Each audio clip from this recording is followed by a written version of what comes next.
హక్కుగా రావాల్సినటువంటివి. ఎందుకంటే ఉమ్మడి ఆంధ్రప్రదేశ్లోనే అప్పటి ప్రభుత్వం తెలంగాణకు 968 టీఎంసీలను గోదావరి జలాల్లో కేటాయించారు. మరి అదే గోదావరి బేసిన్లో మన 4 ప్రాజెక్టులకు వాటర్ అలొకేషన్ పెండింగ్ ఉంది. గవర్నమెంట్ ఆఫ్ ఇండియాలో ప్రాజెక్ట్స్ పెండింగ్ ఉన్నాయి.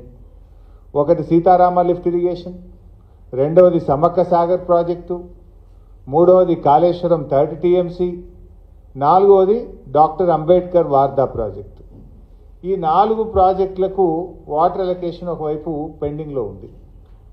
సీతమ్మ సాగర్కు మనం 67 టీఎంసీలు అడిగాం, సమ్మక్క సాగర్కు 47 టీఎంసీలు అడిగాం, అంబేద్కర్ వార్దా ప్రాజెక్టుకు 12 టీఎంసీలు అడిగాం.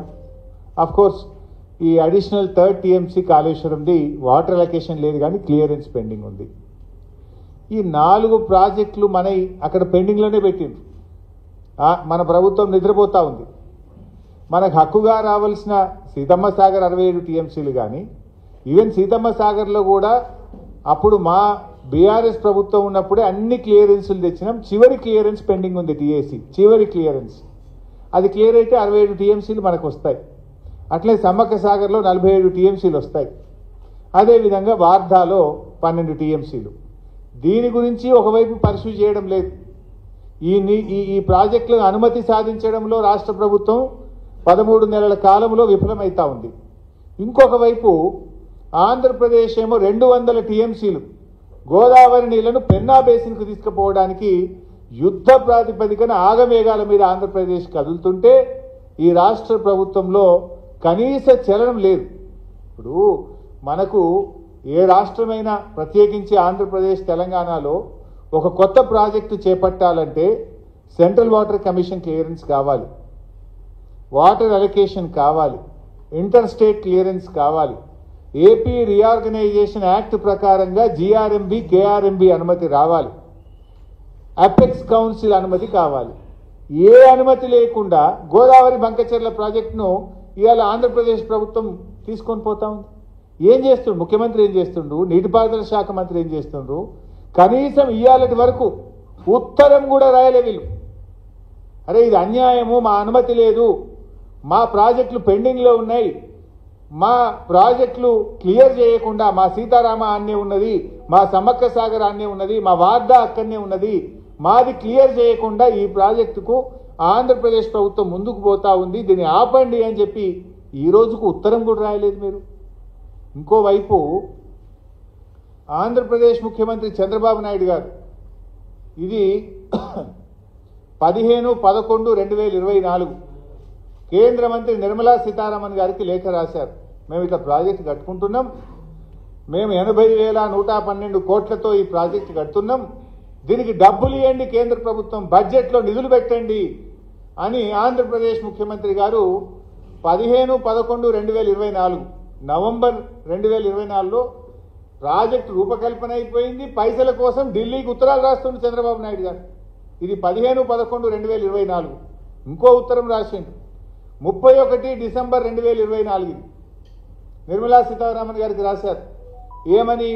గోదావరి టు కృష్ణా రివర్కు 13,511 కోట్లు, కృష్ణా రివర్ నుంచి బొల్లంపల్లి రిజర్వాయర్కు 28,560 కోట్లు, బొల్లంపల్లి రిజర్వాయర్ నుంచి బంకచెర్ల హెడ్ రెగ్యులేటర్కు 38,041 కోట్లు, మొత్తం కలిపి 80,112 కోట్ల రూపాయలు ఖర్చు అవుతుంది, మాకు financial assistance river linking project కింద ఇవ్వండి అని చంద్రబాబు నాయుడు గారు 2 ఉత్తరాలు నిర్మలా సీతారామన్ గారికి రాశారు. దీని మీద ఆర్థిక శాఖలో ఫైల్ కదులుతా ఉంది.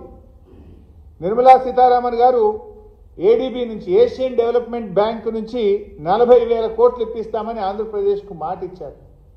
ఏషియన్ డెవలప్మెంట్ బ్యాంకు కూడా వీళ్ళు ప్రతిపాదనలు పంపించి ఆంధ్రప్రదేశ్ 40,000 కోట్లు తెచ్చుకొని గోదావరి బంకచెర్ల ప్రాజెక్టు ముందుకు తీసుకొని పోతా ఉంది. మరి ఇప్పటిదాకా ఈ రాష్ట్ర ప్రభుత్వం మరి నిద్రపోతుందా? సోయి లేదా? వాళ్ళేమో ప్రాజెక్టు రూపకల్పన అయిపోయింది, కేంద్ర ప్రభుత్వాన్ని డబ్బులు అడుగుతా ఉన్నారు, ఏడీబీ దగ్గరికి వెళ్ళి డబ్బులు తెచ్చుకునే ప్రయత్నం చేస్తున్నారు. మీరు కనీసం మీకు బాధ్యత లేదా? గోదావరి మీద మా ప్రాజెక్టుల క్లియరెన్స్లు పెండింగ్లు ఉన్నాయి, ఏపీ రీఆర్గనైజేషన్ యాక్ట్ ప్రకారంగా మేము ఒప్పుకోవాలి, అపెక్స్ కౌన్సిల్ సమావేశం జరగాలి, ఇవేవి జరగకుండానే వాళ్ళు అట్లా ప్రాజెక్ట్ చేస్తూ ఉంటే ఈ రాష్ట్ర ప్రభుత్వానికి కనీసం ఒక ఉత్తరం రాసి ముఖ్యమంత్రి స్వయంగా వెళ్ళి నిర్మలా సీతారామన్ గారిని కలిసి కేంద్ర వాటర్ రిసోర్స్ మినిస్టర్ని కలిసి ప్రధానమంత్రిని కలిసి ఈ ప్రాజెక్ట్ ఆపాలని చెప్పాల్సిన సోయి ముఖ్యమంత్రి గారికి లేదా అని నేను అడుగుతా ఉన్నా. ఒకవేళ కాదంటే ఆల్ పార్టీని తీసుకొని పోండి, మేమందరం వస్తాం. తెలంగాణ ఉద్యమం జరిగిందే నీళ్ల కోసం. ఈ నీళ్లలో మా వాటా తేల్చేదాకా, మా ప్రాజెక్టులకు అనుమతి వచ్చేదాకా మరి ఈ అక్రమ ప్రాజెక్టులకు ఏ రకంగా కేంద్ర ప్రభుత్వం సహకరిస్తుంది? మరి ఏం చేస్తుంది రాష్ట్ర ప్రభుత్వం నేను అడుగుతా ఉన్నా. ఎందుకంటే ఇది లైఫ్ అండ్ డెత్. ఒకసారి ప్రాజెక్ట్ కట్టిన తర్వాత మళ్ళీ మనం ఇబ్బంది పడడం తప్ప రేపు తరతరాలు నష్టపోతాయి, ఈ రాష్ట్రం నష్టపోతుంది. ఎన్నో త్యాగాల మీద తెచ్చుకున్న ఈ తెలంగాణ నీళ్లలో నష్టపోతే బీఆర్ఎస్ పార్టీ సహించదు. ఎందుకంటే ఇప్పటిదాకా నాకు బాధ కలిగేది ఏంటంటే వాళ్ళేమో ఉత్తరాల మీద ఉత్తరాలు రాస్తున్న ఫండ్స్కు కనీసం దీన్ని అపోజ్ చేస్తూ జీఆర్ఎంబీకి ఉత్తరం రాయాలి, సిడబ్ల్యూసీకి ఉత్తరం రాయాలి, వాటర్ రిసోర్స్ మినిస్ట్రీకి ఉత్తరం రాయాలి. నా ఆఫీసర్లు రాయరు, నా మంత్రి రాయడు, నా ముఖ్యమంత్రి రాయడు. ఏం చేస్తున్నట్టు మీరు? ఈ ఒక ఆయనను అడ్వైజర్ పెట్టుకున్నారు ఇంకా ఆదిత్యనాథ్ దాస్ గారు. మరి అడ్వైజర్లు ఏం చేస్తున్నట్టు?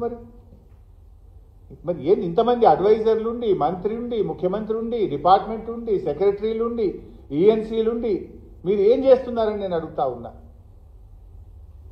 ఈరోజు ఆ అడ్వైజర్ గారి గురించి చెప్తే